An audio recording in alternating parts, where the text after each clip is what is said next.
Hey guys, it's Goosebumps Completionist, and today I'm finally ready to bring you my Haunted Mask re-ranking video. A while back, I actually did a ranking of the entire Haunted Mask franchise, whether we're talking about the books and episode adaptations, but since that time, we got two new Haunted Mask stories. We got an episode, basically a new story in the Goosebumps 2023 TV show, and we got a brand new Goosebumps Graphix adaptation of the original The Haunted Mask, aka Haunted Mask 1.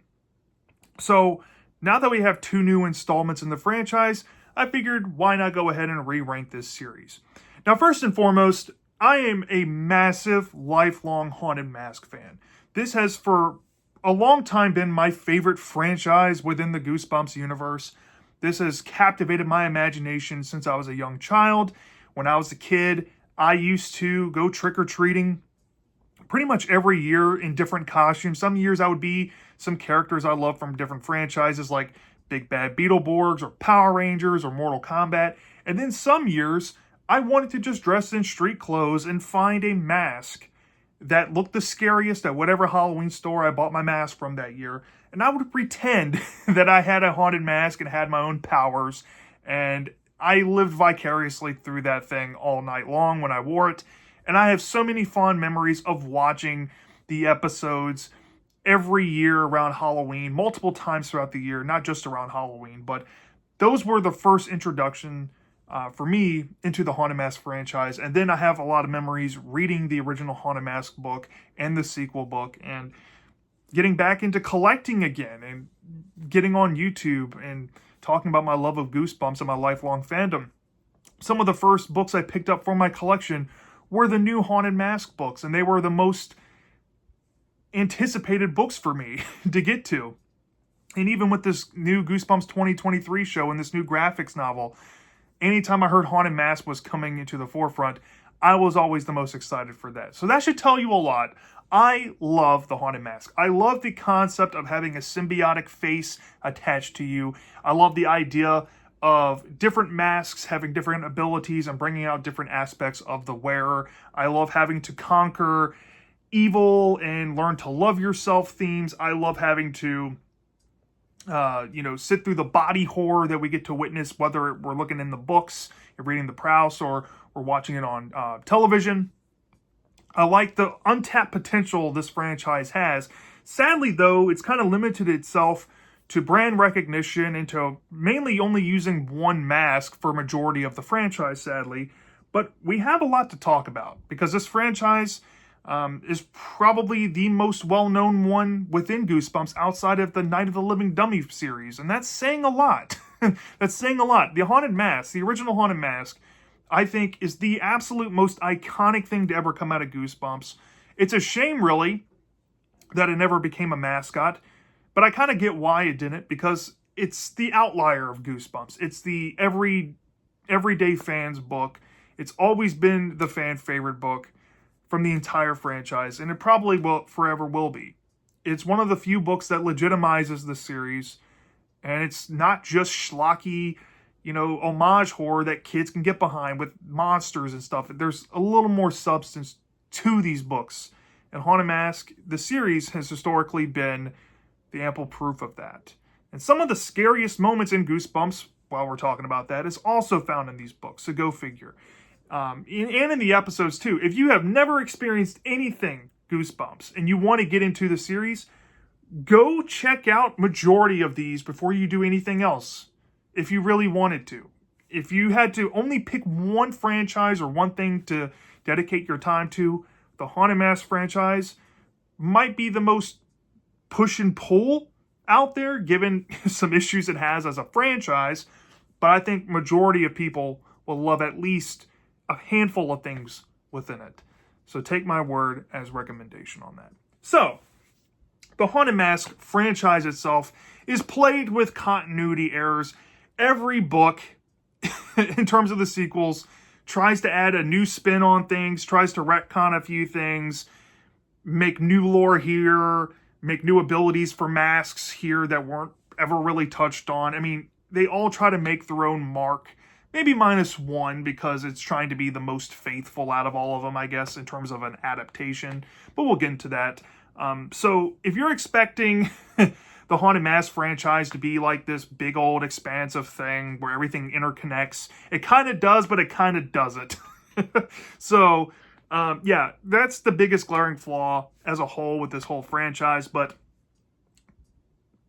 the franchise still has some of the best things ever made in Goosebumps, and we might as well go ahead and start talking about them. So, we have, I think, 1, 2, 3, 4, 5, 6, 7, 8 things to talk about.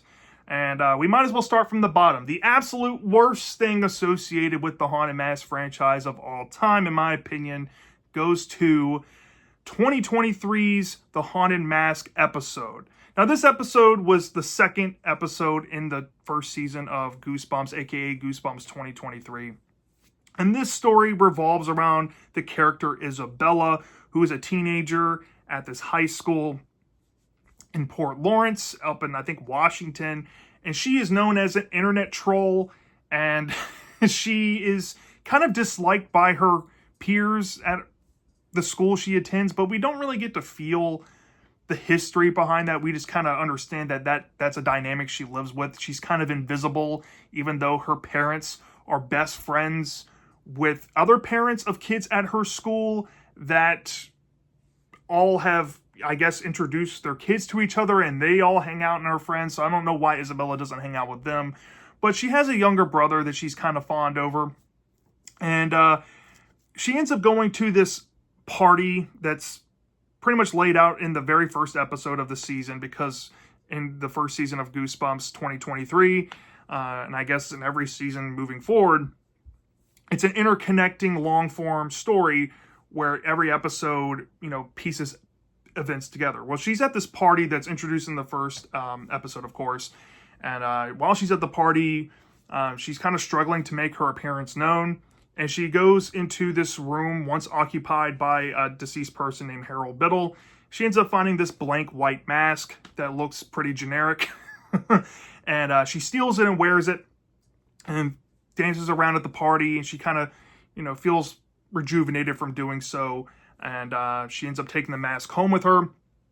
But unbeknownst to her, the mask now has this tendency to want to bond with her, and as we see throughout the course of the episode, she gets into this interaction after she breaks a $5,000 drone and gets in trouble for it, and realizes that she has the mask in her possession, and gets this feeling that maybe she should put it on, because it seems to be communicating with her, calling out for her to put it on. And when she puts it on, it seems to bring out something within her. Well, after she puts it on to, try to get some payback on these guys that are trying to come out and get her, the mask brings out the inner troll within her, and we see this horrible effect, as you've seen on this overlay here, of this troll where she turns essentially into one. And yeah, it's just, no.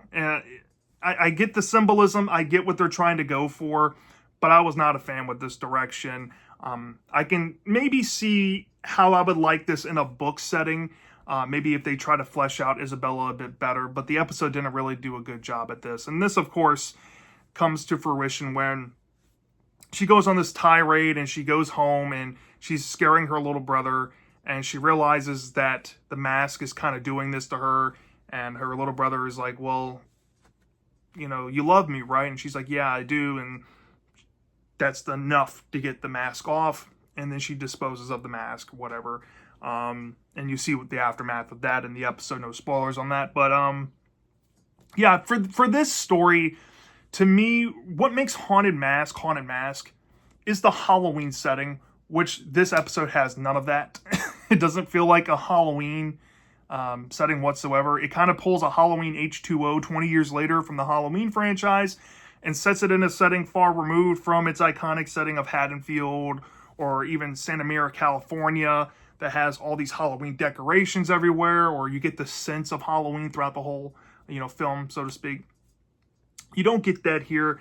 I will say the concept is kind of cool, and I think it's a welcome concept for me, where the mask kind of brings something out within you that's always been alluded to in the stories. But then again, I don't feel much connection to Isabella. She's kind of a whatever character.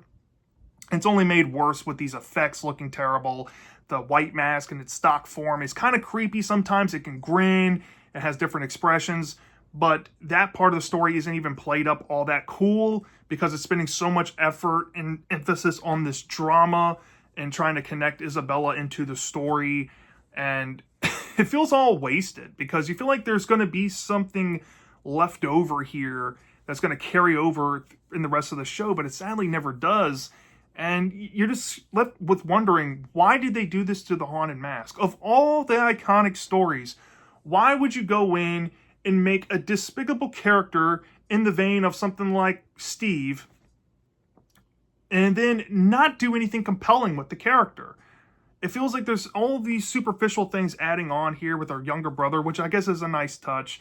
And that does kind of save it from being absolutely terrible. But in my opinion, I'd probably give this story a 2.8 out of 5 stars, which is a bad. And this is the only outright bad Goosebumps Haunted Mask story, in my opinion. So that's why it's at number 8.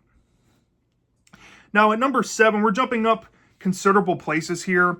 We have a installment. I think this is the last official Goosebumps book of Haunted Mask in terms of like new stories that aren't adaptations. And it goes to the Goosebumps Wanted the Haunted Mask. Now, I don't know if Wanted was supposed to be what Most Wanted became, right? Originally, I think this kind of kickstarted the Most Wanted series. And after this book came out, I guess they did away with it, because they realized the setting, or I guess the setup to these books, were horrendous. And this book is kind of infamous in the Goosebumps community for a few things. It's known for having probably the most grisly prologue in the history of Goosebumps. Probably the scariest scene in the entire franchise, bar none, goes to the prologue of this book. And this is another one of these Haunted Mask stories that retcons former books. It tries to create new lore. It doesn't really connect canonically all that well to the previous installments. That's the running gag with these books. But the prologue kind of sets up an official shopkeeper in a specific town. I think it's Dayton, Ohio, or it could be something else, but I think it's in Ohio.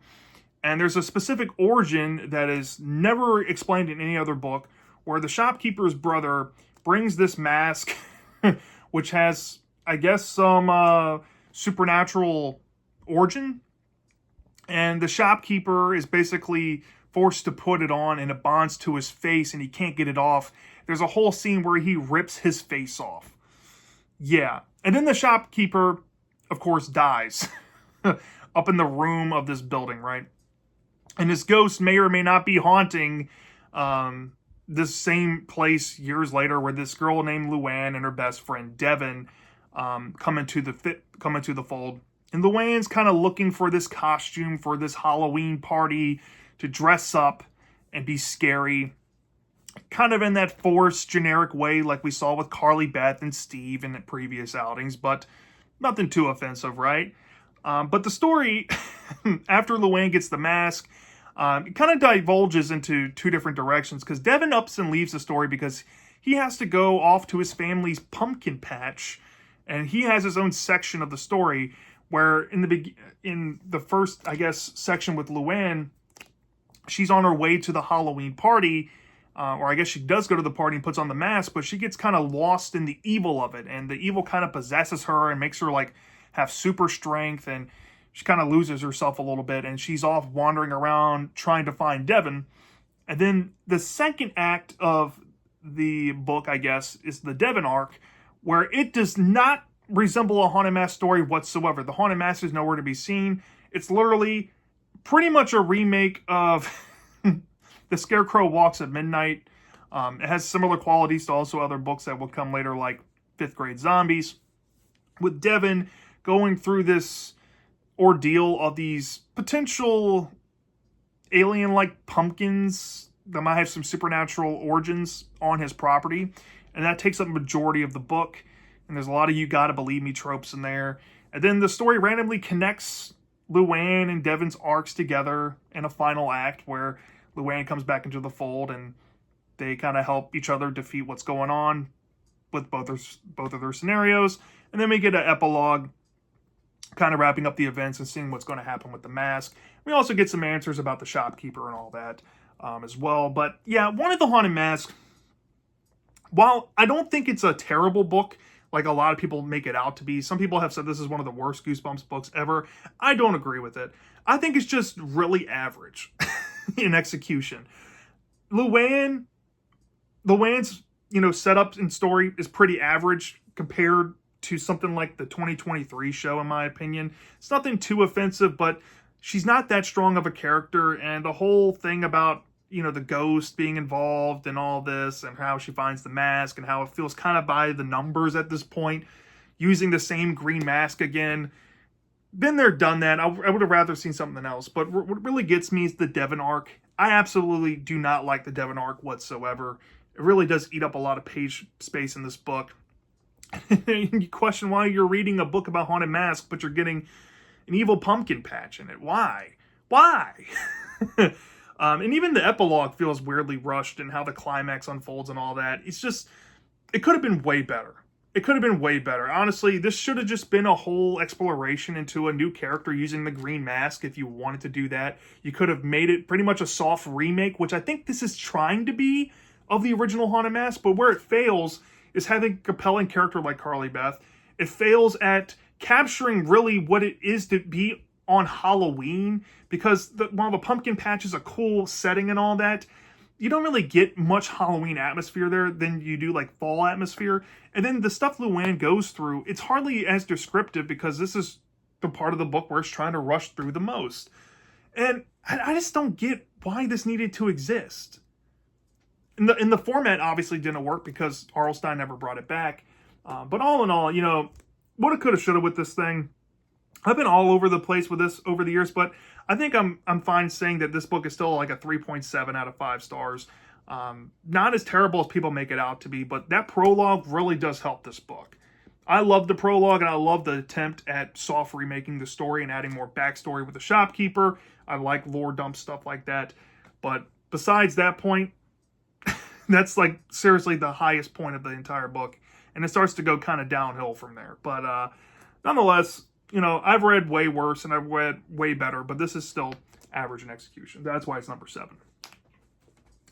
All right, at number 6, I feel bad for putting this here, but I really do feel like it deserves to be here, you know what I mean? And this is the other modern Haunted Mask story. This came from Horrorland. It's book number 4, The Scream of the Haunted Mask. Now, this book is not what I would have wanted as a third Haunted Mask installment. When I came back to Goosebumps, I did not know anything about Horrorland. I kind of heard about it back in 2008, but I never really looked into what they had put out. And I saw that they had a new Haunted Mask book, and I saw that Carly Beth was the main character again. And I saw the cover, I'm like, oh, they brought back the green mask. What are they going to do here? And then looking into it, I was like, okay, maybe this book is going to be some type of hidden gem. Well, here's the problem with this book. Arc 1, Horrorland, the first 10 books of the Horrorland series, is pretty much broken down into 2 sections. You have a 100-page, sometimes less, main story where it's essentially a traditional Goosebumps tale, just hyper rushed through in terms of writing, so that way Stein can make room for a 30 to 50-page second part of the book called Enter Horrorland. And I really noticed that while reading this story. But as a whole, I don't mind this as a new idea of a sequel compared to the previous book at the time this came out, which was Haunted Mask 2, in terms of trying to continue the Haunted Mask story. It pretty much erases Haunted Mask 2 out of canon, which might infuriate a lot of Haunted Mask 2 book fans out there. But there is a way to kind of headcanon this as a Haunted Mask 1.5. All you have to do is kind of switch around the dates of Haunted Mask 2 and maybe some mild context, and you can make all 3 fit. But nonetheless, this book kind of picks up, I think, a year after the events of Haunted Mask 1. Carly Beth, instead of being her Haunted Mask 2 counterpart, where she's kind of strong and been emboldened by the situation that she went through in the first book. She's kind of grief-stricken, and she's stricken with PTSD. She's having these nightmares and these kind of eerie calls from the basement where she stores the mask, and kind of explores a little bit of Noah's interaction with the mask and how that was kind of traumatic for the family and all that. And now Carly Beth wants to put this mask behind her, but it's coming near Halloween. And she has volunteered a lot of her time along with her friend Sabrina at this horse stable. And this horse stable may or may not have this urban legend surrounding a person who mysteriously died there some time ago. And this person may or may not have had something that sounds like a mask that Carly Beth had owned. And there's a mystery to be involved with that. I can't go into too much detail without spoiling a tremendous part of the story, because this is only 100 pages. But as the story is barreling through the concept, Carly Beth ends up interacting with the shop owner again and learns some more lore and backstory about the green mask that she had acquired and how it might have been attached to this said urban legend, and how there's a realization in this pretty much the diabolical plot involving the mask and a certain person that she meets in the story that might be connecting to the present, right? This builds up to a climax where she's kind of forced to have to be the hero and save her friends and herself and do something rather foolish, but it makes sense in the context of what she's trying to do. And it may or may not involve the green mask. And I'll just leave it there. So yeah, Scream of the Haunted Mask. I think the biggest issue I have with this story and why I put it here is the pacing of it. I feel like there's so many new lore things, and there's obvious retconning of events that are annoying up front. But because the story is 100 pages and because there's so much new lore and it's kind of barreling through things, I feel like the story just kind of trots over some explanation, especially given the shop owner's backstory and how this completely recontextualizes everything we heard about from the first book in a very lazy way. And a lot of people don't hold it against it because Arlstein does this with all the other franchises and Goosebumps. I get it. But this is a very noticeable thing. And to be honest, I'm not the biggest fan in terms of like the context of the story. And honestly, the whole story being set around a urban legend haunting thing at a horse stable, it doesn't feel like Haunted Mask. This is the other one that doesn't really fit that bill. Like, this is arguably kind of worse than Wanted a little bit in terms of like the Halloween atmosphere, but you know, you kind of do feel it. And that's the common trend with the bottom three so far, is that you don't really get that rich Halloween atmosphere. But other than that, I think the direction they took with Carly Beth here was fine. I like the culmination of what she goes through by the end and what that means for her character moving forward. I think it fits thematically well. Could have been way better executed, but that's why it's here at number 6. All right, now we're entering the top 5. And from process of elimination, we pretty much have all the Haunted Mask 1 versions out there. The Graphix, the episode, the book. And we have Haunted Mask 2, the book and the episode as well. So at number 5, we have the most recent installment in the Haunted Mask franchise, and that is Goosebumps Graphix, The Haunted Mask. Now, this is done by Maddie Gonzalez. I love the artwork in this here, and I love some things that she was able to capture from the book that has lived in my imagination for years and bring it to life into a comic panel. Like, there's 2 scenes in particular that I absolutely full-on love from this book, and I want to show them to you. It's when she introduces us to the unloved ones, who are vaguely described in the book, and how she paints these creatures throughout the story is absolutely incredible. And I can now live vicariously through these panels and make even more headcanon fan fiction with it, so I really appreciate that. And there's this one scene near the end of the book where she kind of took her own memory of a scene and she made it into an artistic thing, where Carly Beth puts on the head bust and she takes that mentioning in the book and paints it in such a surrealistic way. I love what she's able to add to the story.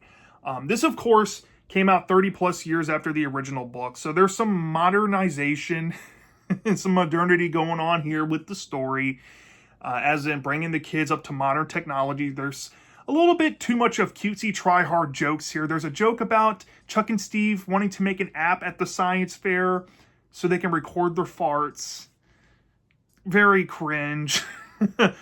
Sabrina in this version here, for some reason, is like a conceited drama queen archetype, when I never got that vibe from Sabrina whatsoever in the books, nor in the episodes.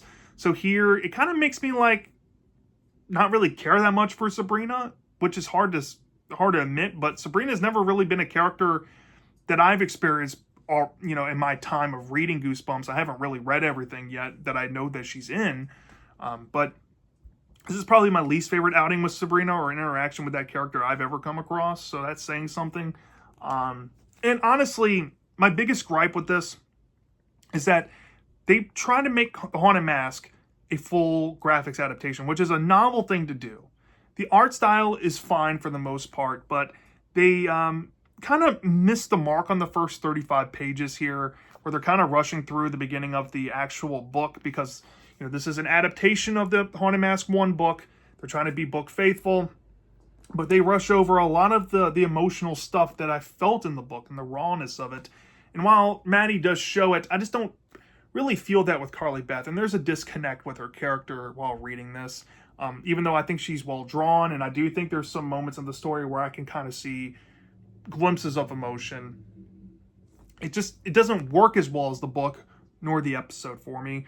And the mask design can be a bit goofy at times, even though he looks kind of cool. And there's some cool cameos and Easter eggs that Maddie added into this, because she is, of course, a Goosebumps fan like us all. And I really do appreciate that. If I didn't mention the score for Scream the Haunted Mask, I gave this, I'm willing to bump this book up maybe to like a 4.5 out of 5 stars, when I originally gave this like a 4.5. Maybe a 4.4, which is a B+. I'm willing to give this now an A-. This, I think, is a smidge higher on enjoyment compared to Scream. And I gave this like a 4.6 out of 5 stars. It's a novel attempt at adapting, like I said, an iconic book. Probably arguably the most iconic book in Goosebumps history. But it kind of fell short, and it kind of made me see some issues in the original book I never had been able to see before until now. And that might shock a lot of you, because we're about to get into the dicey territory of this ranking, where it's probably going to piss a lot of you off. So if I haven't done that yet, full warning, it's about to happen. So now we're entering the top 4. And the top 4 will shock a couple of you.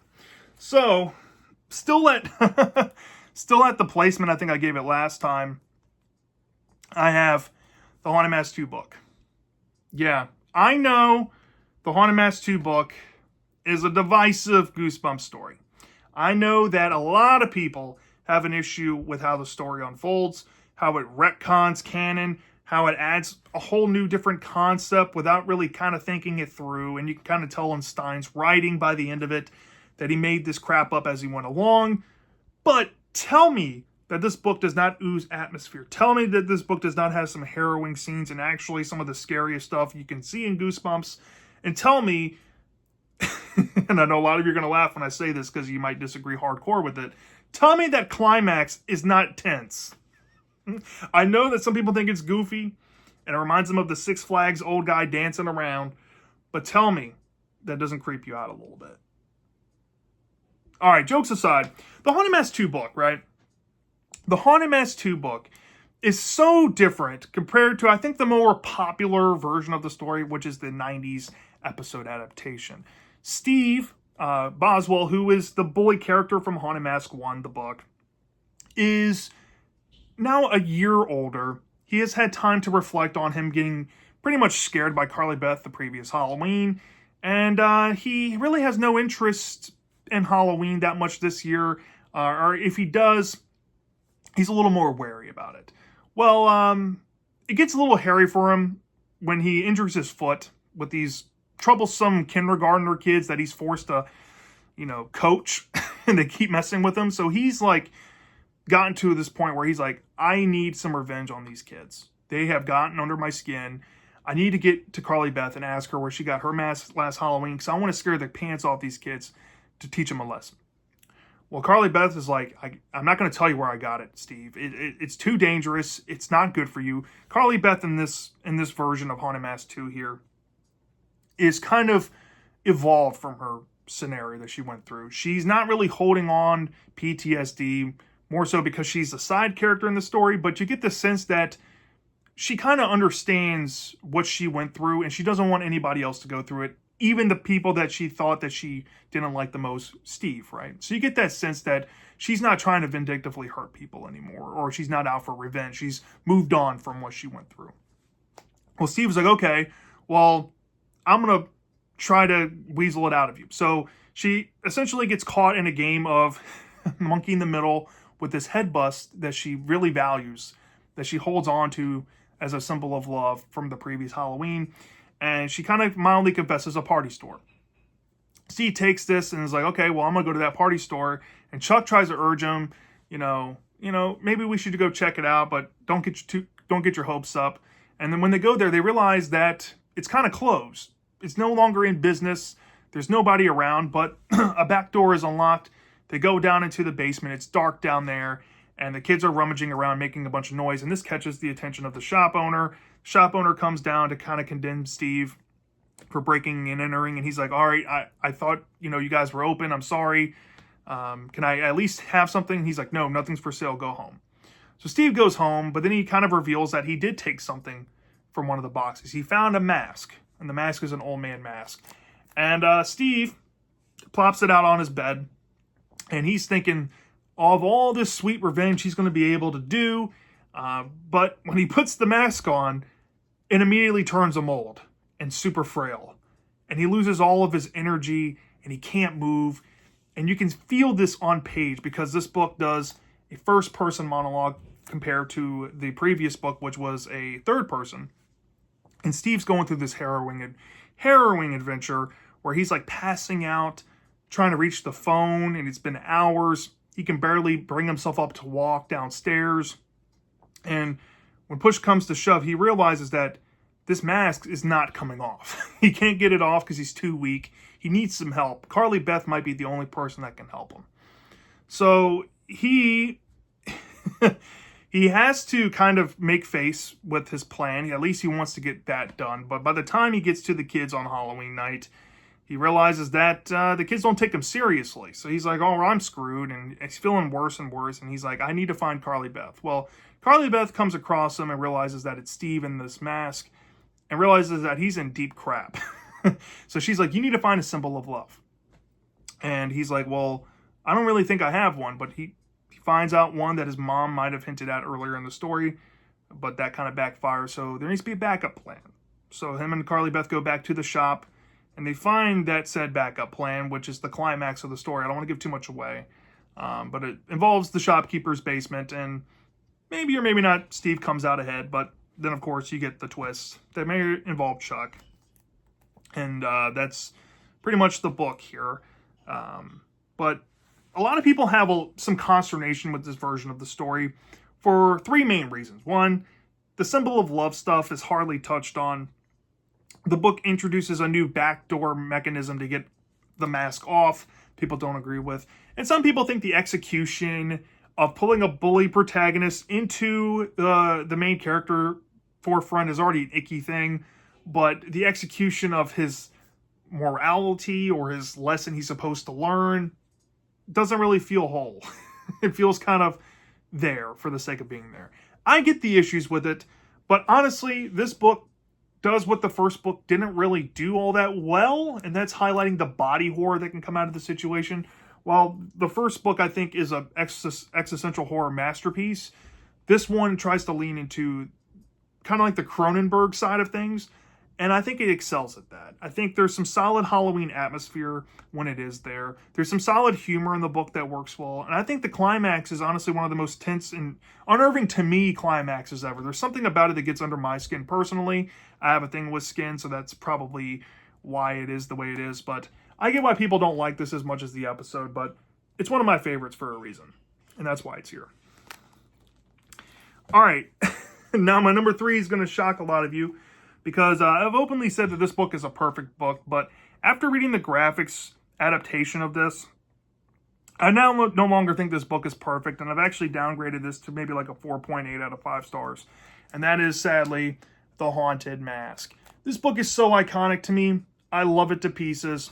I love the story of Carly Beth getting hazed by her bullies Chuck and Steve at the science fair, getting, forced to eat a worm sandwich, going through the whole thing of wanting not to be cute and taken seriously and being taken as something scary in a time of year where she's kind of allowed to do so, and wanting to shed that persona on Grodd and become something that people doesn't quite think that's in her. I think it's a great metaphorical story of looking inward and kind of bringing something out of you that you don't know that it's there, and you're kind of afraid of it, that it is there. And those messages are in the story, and I don't think people give that enough credit. But what makes this story shine is how emotional it is, with Carly Beth going through this harrowing journey of getting lost, stuck inside of this mask, kind of having buyer's remorse, regretting buying this mask and regretting going down this path of revenge when she could have taken the higher road and just been herself and not been put in this situation. But because fate deals in weird hands sometimes, she's kind of given a cop-out, and she's able to get out of the situation, and she learns something about herself, that she's able to do these things, but she doesn't need to do it. And that's the beauty and the message of The Haunted Mask. You have all the potential in the world to be something that you think you can't be. But is that the right thing for you to do? Right? A lot of people would say, yeah, Chuck and Steve deserve what they had coming to them. It's satisfying. We get to live vicariously through that. But Carly Beth, the reason why we love to live vicariously through her is because she's so iconic. And the fact that she's so relatable, and that she feels honest, given a book where she's pretty much told in a third-person narrative and doesn't really have a traditional monologue in a first-person narrative, is very compelling to me, and it shows that this book is masterfully written. However, it does have flaws. It does have flaws. I didn't really touch on them in the graphics because I wanted to bring them up here, why they're a flaw for the book. There's a little too much cooking in the pot going on in this first book in terms of how this stuff works, mainly involving the shopkeeper and his revelation of these masks being experiments, but then they're alive, but then they're kind of alluded to be haunted or something like that. Why is it called the Haunted Mask? Brings up that question. Then you bring up the question, right? And this one a lot of people kind of have to overlook is the whole thing about putting the mask on. And then if you manage to get it off and you put it on a second time or whatever, it bonds to you and you can't get it off without a symbol of love. But if anybody puts it on after you use a symbol of love on it, it's going to be stuck on them forever. The ending of this book, if that was the case, the sequel books should have all stuck with that canon, right? It's so set in stone, and it's just like none of this stuff ever matters in the sequel books. And this is a hindsight issue more so for these few things, but they do show here, and that is a negative for me. But nonetheless, I still love this book. This is one of my personal favorite Goosebumps books of all time. It's not quite perfect to me anymore, but I love it. But I think there's two other things that I think are genuinely perfect, and those are the episodes that are deserved to be put above this. Now, I'm going to hold both of these up here. My top two, the Haunted Mask, re-ranking here. Haunted Mask 2's episode and the Haunted Mask 1 episode. Both of these are two-parters. This was the inaugural episode of the whole TV show. This was one of the R.L. Stine specials from season 2. There's a hot debate. There's a hot debate out there of which one of these is the best thing to ever come out of Goosebumps. I totally get the argument some days that the Haunted Mask 1 episode is the best thing to ever come out of Goosebumps, at least in terms of the show. But I've seen people say that of all time.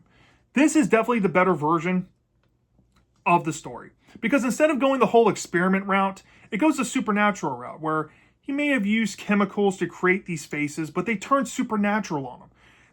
The shop owner's origins are more centered around tragedy and how he wanted to change his face, but they became disfigured and distorted, and he hated them and he ripped them off.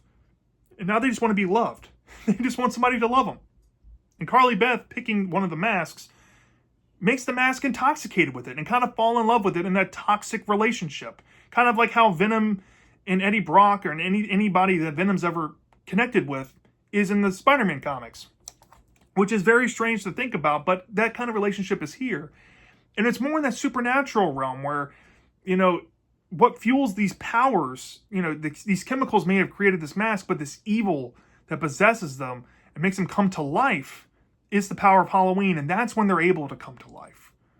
While that might be loose, and some people might think that's dumber than what the book said, it's still more concrete and it's better. And honestly, there's some points of the episode that streamline it and make Carly Beth feel more streamlined. In terms of her emotions, I think Catherine Long playing Carly Beth is the Carly Beth to me. Whether we're talking about, the books, Maddie Gonzalez's comic adaptation, any other adaptation of Haunted Mask out there, this will always be Carly Beth. I don't care who they recast her as. You can never replace Catherine Long. She gives a fantastic, emotional, heartfelt performance. They do a couple of scenes different than the book, like the pumpkin patch scene, making her more tragic and making her more emotional, and making the audience really do feel that she does scare easy, and she openly admits that, but that's more of an insecurity thing and not something that she's in denial about in the book, right? Carly Beth's not really in denial in the episode. She understands that it's that, but she doesn't understand why people do this to her. So it comes off more mean, but that's why she's more lovable here. And yeah, I do get some mild criticisms. I even have them too about, the middle portion of the entire two-parter can feel a bit draggy and just mindless running around and whimsical music at times. But it's so atmospheric. It's so iconic. The effects of the Haunted Mask are incredible. What they do here in terms of effects are incredible. And I do not hold anything against this episode. I think this episode is perfect. One of the most perfect things ever in Goosebumps history. But it's my number 2. It's my number 2. I haven't talked about Haunted Mask 2 yet, but Haunted Mask 2 will for always and forever be my favorite thing in the Haunted Mask franchise. And what I think this episode does better than Haunted Mask 1, I think it has equally amount of good atmosphere and music going on here. It might not be as well directed as Jose Rivera's outing, who directed the Haunted Mask 1 two-parter, because I think William Fruitt directed this.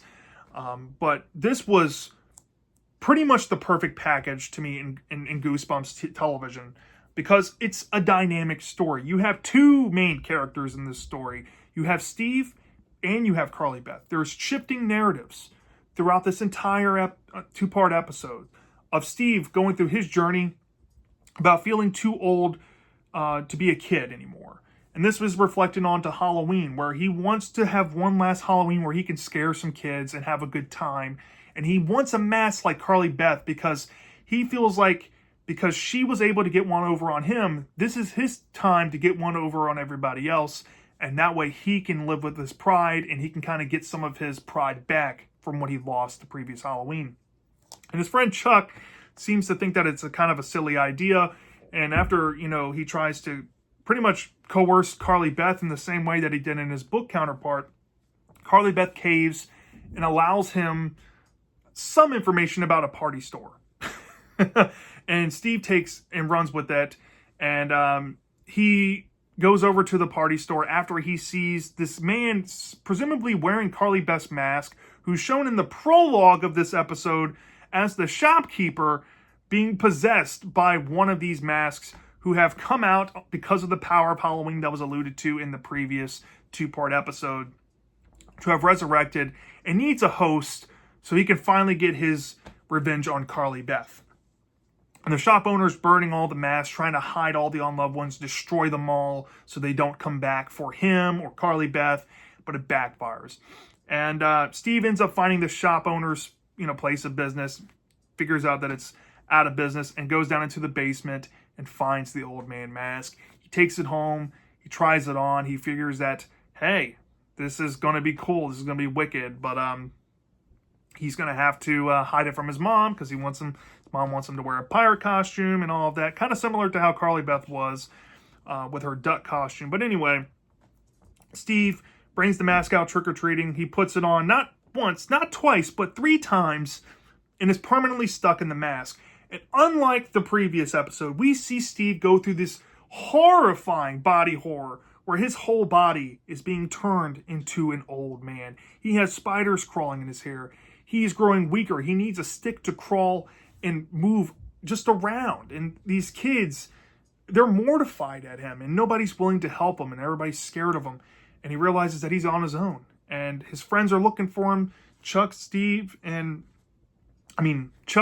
and Carly Beth are out trying to find him, because when Carly Beth hears that he puts on the mask, she starts to reveal bits and pieces of what happened to her other friends, and says that Steve's in trouble and they need to save him. But Steve ends up getting confronted by the shopkeeper wearing Carly Beth's mask, who pretty much forces his hand into helping him take over Carly Beth. And if he doesn't, he's going to be stuck in the mask forever if he's wearing it by midnight. So this culminates into a climax where Steve has to make a choice to either let Carly Beth become one with this green mask so he can free himself, or he can do a selfless thing and save her. And you find out the conclusion of that, and it may or may not work out for everybody in the end. And then we see a cliffhanger ending implying that everything might not be over, right? This, to me, is my Haunted Mask wet dream. If I'm being honest, I just think that this story swings for the fences and pretty much nails them all. I know a lot of people like to bash this one because they don't like Steve's character. They don't really buy into his arc. But he's not the only main character. You get a pretty much equal representation of Carly Beth being this strong, overcoming obstacle version of herself, where she's kind of empowered from the previous version, or the previous outing that she was in. Now feels like she can be the hero and save Steve, who needs saving. And then you get Steve, who finds himself in this really crappy situation that he's put himself in, and realizes that, kind of metaphorically, he was afraid of being too old, but now he is too old to do anything. And maybe instead of harping on getting too old, he should just enjoy being young. And maybe he should have a different outlook on life. And that kind of makes him realize how big of a jerk he's been to all these people in his life. And he makes a choice in the end to, do a selfless thing. Whether you buy into it or not, that's character progression. And he goes through a solid arc, and it's super scary and harrowing. Plays into the body horror way better than the first episode did. Now, the first two episodes were, like I said, an existential horror masterpiece. This is pretty much a body horror masterpiece and the most dynamic Goosebumps story ever told, in my opinion. And it's super iconic and fun to me. The shopkeeper villain is absolutely incredible. The body horror effects really work. The atmosphere, like I said, is almost equally as good as that first outing in Haunted Mask 1. There's way more quotable lines here. Everybody from the first couple of episodes bring it here. And it's just so much more rewatchable to me. And this is, to me, what Haunted Mask should be. You should have different masks and different abilities with the masks and what they bring out of the wearer, and different methods of telling stories with these masks and different themes being woven in there than just sticking to this green mask stuff, which I know a lot of people are for, and I get that, but I'd rather see something else from time to time. And this one just delivers all the goods, in my opinion, and that's why this is forever probably going to be my favorite Haunted Mask story of all time, and that's why it's my number one. So yeah, that's my Haunted Mask re-ranking. I appreciate you all staying through this long, thorough video I made, but I love this franchise so much that I feel like I can dedicate all the time in the world to talking about these stories, because I love the Haunted Mask franchise, and I hope all of you out there love it as much as me. So let me know down in the comment section, after you've seen my ranking of, 8 being the worst, 1 being the best, how would your worst to best look? What do you think is the worst from the Haunted Mask franchise, and work your way up to what you think is the best? I'm dying to know, and I'll see you next time.